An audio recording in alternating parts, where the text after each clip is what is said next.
mensosialisasikan apa yang kami telah pelajari dan membagi kepada teman-teman, kiranya bisa bermanfaat bagi kita semua, khususnya di sekolah kita.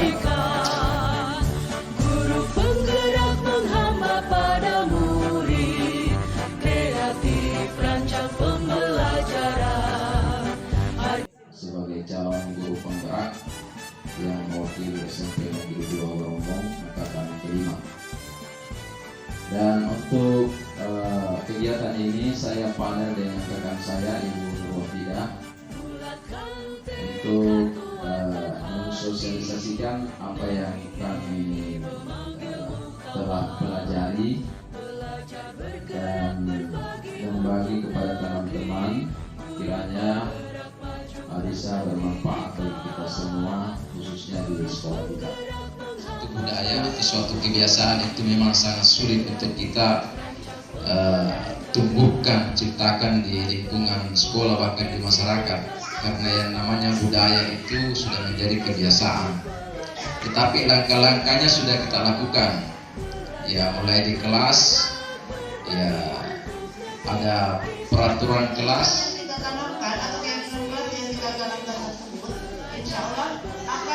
Dicontohi dan akan menjadi sebuah budaya untuk anak didik kita. Nah, setelah keyakinan kelas, maka lingkup yang ketiga adalah lingkungan yang positif. Dari segala kebiasaan yang kita lakukan, dari mulai peraturan kelas, kemudian keyakinan yang kita tanamkan atau keyakinan kelas yang kita tanamkan tersebut, insya Allah akan dicontohi dan akan menjadi sebuah budaya untuk anak didik kita. Nah, setelah keyakinan kelas, maka lingkup yang ketiga adalah lingkungan yang positif. Dari segala kebiasaan yang kita lakukan, dari mulai peraturan kelas, kemudian keyakinan yang kita pahami. Posisi kontrol sebagai teman, di sini guru memerankan perannya dengan menjadi sahabat atau menjadi teman bagi siswanya. Biasanya ditandai dengan kata-kata, ayolah, lakukan demi Bapak Ibu. Ayo nak, sudah masih aku bantu. Ayo nak kerja makin ini, ganti malas-malas. Biasanya hal yang demikian, maka Bapak Ibu guru menggunakan posisi kontrol sebagai teman. Selanjutnya, posisi kontrol sebagai pemantau. Sebagai pemantau, biasanya Bapak Ibu guru akan mengingatkan anak-anak kita. Nah, kita sudah melakukan sebuah kita sudah melakukan kesalahan, yaitu tidak bawa Al-Quran datang ke sekolah. Kira-kira apa peraturannya di sekolah tak? Seperti itu. Nah, terakhir posisi manajer. Posisi manajer adalah tingkat tertinggi dari 5 posisi kontrol. Nah, di antara kelima posisi kontrol ini diupayakan seorang guru idealnya menggunakan posisi manajer, yaitu kita memperlakukan siswa kita layaknya bukan hanya sebagai teman, tetapi kita memberikan kepada beliau solusi-solusi atau berusaha mendekati mereka untuk sama-sama menyelesaikan persoalan yang dihadapi. Ya, yang pertama bukan untuk menebus kesalahan, tetapi belajar dari kesalahan. Karena memang itu tadi saya kembali ke penguatan karakter. Jadi kadang anak-anak karakternya lemah, itu dikuatkan lagi. Jadi mereka belajar dari kesalahan-kesalahan yang mereka lakukan. Jadi tidak mungkin mereka tidak melakukan kesalahan. Pasti semua anak pernah melakukan kesalahan. Itu yang kita kuatkan lagi karakternya, bagaimana belajar dari kesalahan. Kemudian memperbaiki hubungan. Ya, bukan mengeluarkan mereka dari kelompok mereka kalau mereka mengeluarkan kesalahan, tapi bagaimana kita berupaya mengembalikan mereka ke dalam kelompoknya dengan karakter yang lebih kuat. Kemudian ciri restitusi yang ketiga, memberikan tawaran, bukan paksaan. Misalnya, kalau kau melakukan kesalahan seperti ini, kira-kira kau menghormati orang lain atau bagaimana? Ya, Pasti mereka kalau sudah meyakini apa yang disebutkan tadi rekan saya, keyakinan kelas,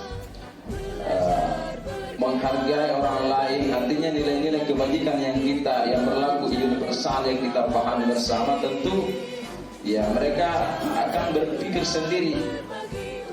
Jadi bukan paksaan, kita hanya menawarkan. Kemudian yang keempat, menuntun untuk melihat ke dalam diri, ya, jadi refleksi diri. Kira-kira kalau kau dikasih begitu nak bagaimana? Ya, jadi pokoknya bagaimana upaya kita untuk menuntun mereka. Kemudian yang kelima, mencari kebutuhan dasar yang mendasari tindakan. Pasti ada saja penyebab sehingga anak tersebut melakukan kesalahan.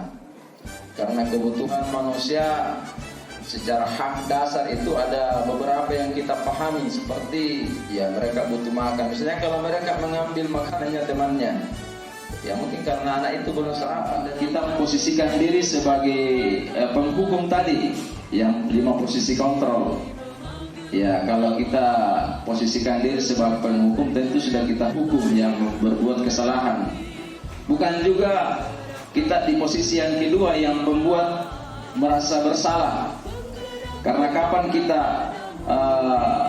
selalu menyalahkan anak terus, maka tentu karakternya akan ya tidak bisa tergali potensinya dengan maksimal. Kenapa? Karena selalu merasa salah, tidak pernah benar. Ya, kemudian posisi yang ketiga, teman.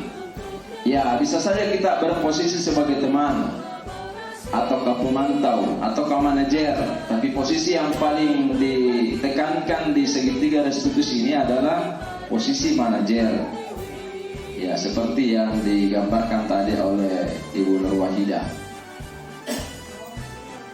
Jadi seolah-olah kita sebagai teman untuk mengetahui, kalau misalnya kita pada posisi teman, tapi kan yang direkomendasikan sebenarnya posisi manajer. Bagaimana kita anak-anak itu menstabilkan identitasnya dengan dia memahami bahwa yang dia lakukan itu adalah sebuah kesalahan.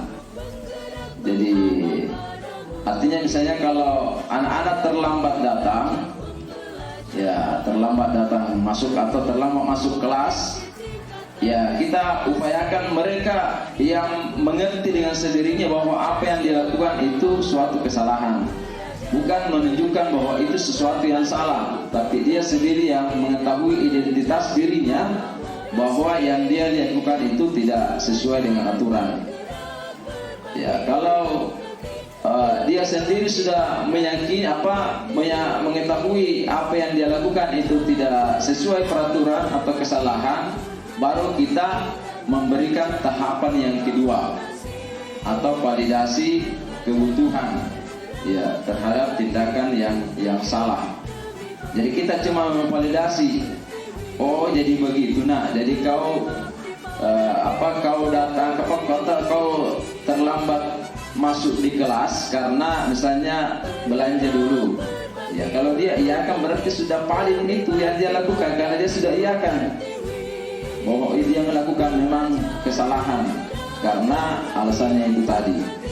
Ya, setelah divalidasi dan dia menyetujui, ya, jadi dia sadar apa yang dia lakukan. Dengan segitiga restitusi ini baru ke tahapan yang terakhir, yaitu menanyakan keyakinan. Kira-kira kalau kau terlambat masuk kelas itu, kau menghargai